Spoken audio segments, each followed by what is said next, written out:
Hi, welcome or welcome back. My name is Michelle and I make videos about books.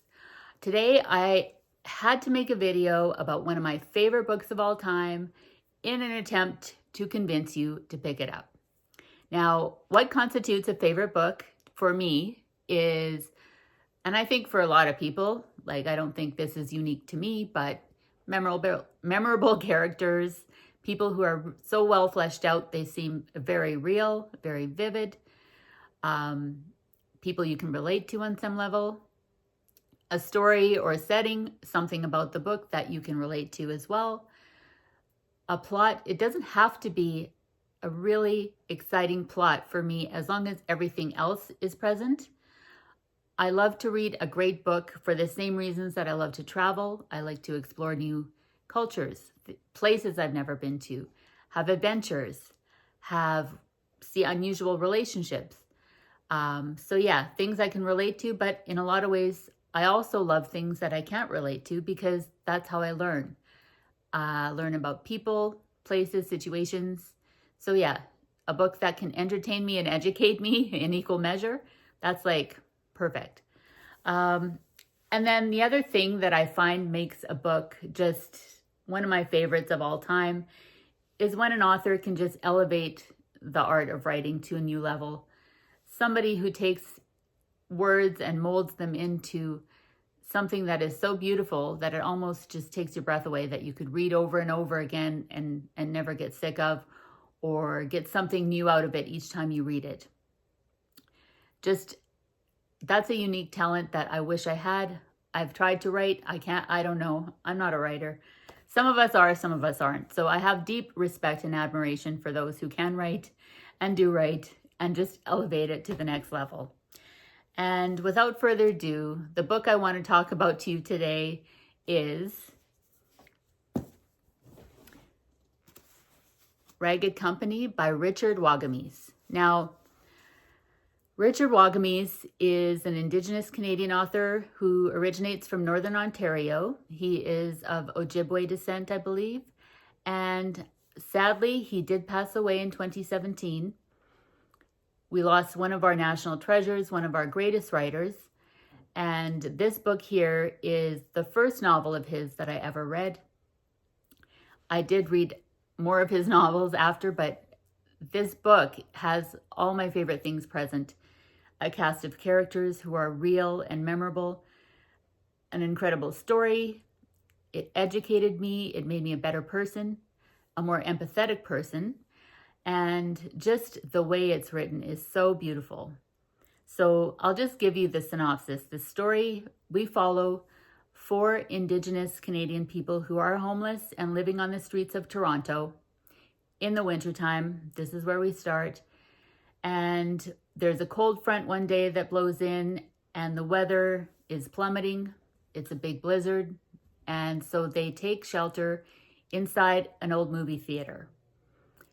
In this movie theater, they happen to encounter a very jaded, very lonely, kind of depressed journalist who is kind of sick of his own life. His name is Granite. And they form an unlikely friendship just from spending afternoons taking shelter from the weather in this movie theater and sharing their love of movies.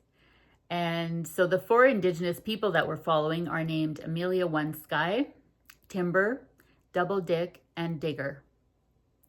And one day, as they're walking down the street, they happen to find a package of cigarettes. They open it up. Inside the pack of cigarettes is an unclaimed lottery ticket worth $13.5 million. Now, at the onset, this would appear to be an unreal reversal of fortune, like, wow, all of a sudden we have money. However, they're unable to claim it as none of them have a fixed address. They don't have anywhere to live. So they enlist the help of Granite to help them sort this out, help them figure out what they're going to do. How do they go forward? How do they claim the money? And what happens to them is heartbreaking, awe-inspiring, fascinating.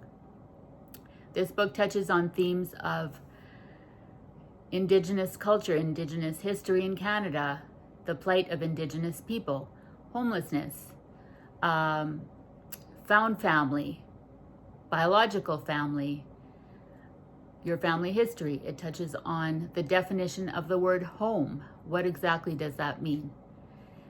It is so beautifully written. I want to read for you just the first paragraph because that's what I did when I first picked this up, and it hooked me in. So I'll just read the first paragraph. We're reading from Amelia One Sky, and that's how the book is structured. We get the perspectives of the 4 different Indigenous homeless people, and then we also get that of Granite, the guy they meet in the theater. This is Amelia One Sky's chapter 1. It was Erwin that started all the dying. He was my eldest brother, and when I was a little girl, he was my hero, the one whose shoulders I was always carried on and whose funny faces made me smile, even when I didn't want to. There were 5 of us. We lived on an Ojibwe reserve called Big River, and our family, the One Sky family, went back as far in tribal history as anyone could recall. I was named Amelia after my grandmother. We were a known family, respected and honored, and Erwin was our shining hope. I was the only girl, and Erwin made me feel special, like I was his hero. Love is such a simple word, so limited, that I never use it when I think of him. Never consider it when I remember what I lost. So yeah, we start off with Amelia One Sky, Digger, Double Dick, and Timber, and then, like I said, Granite. So as you can see, the language is beautiful. It just is an amazing book. I would recommend this to anyone. I hope everyone will pick this up if you're at all curious. Yeah, like I said, sadly, Richard Wagamese did pass away in 2017. Prior to his passing, he was very active on social media. I got to be a Facebook friend for a short time, and he would share posts about his love of books, some poetry he had written. He was so talented. He had a fantastic sense of humor, didn't take himself seriously. So, you know, he'd joke around with people. And yeah, it's really sad when someone is cut down in their prime. And yeah, we did get another book that was completed after he had passed, but you know, it's not the same as when the author themselves finished the book. So highly recommend Ragged Company. I do hope you will pick it up. Before I go, I'm just going to show you a couple more of his books that I've read and enjoyed that are very good. He wrote a book called Medicine Walk. My other favorite of his, Indian Horse, which was adapted into a film. Check it out. And then we have one of his earlier books that I also enjoyed called A Quality of Light, which has an element of the sport of baseball to it. So yeah, Ragged Company by Richard Wagamese. I hope you pick it up. I love it. I'll probably read it again. And thanks for watching. That's all I have for now. Bye.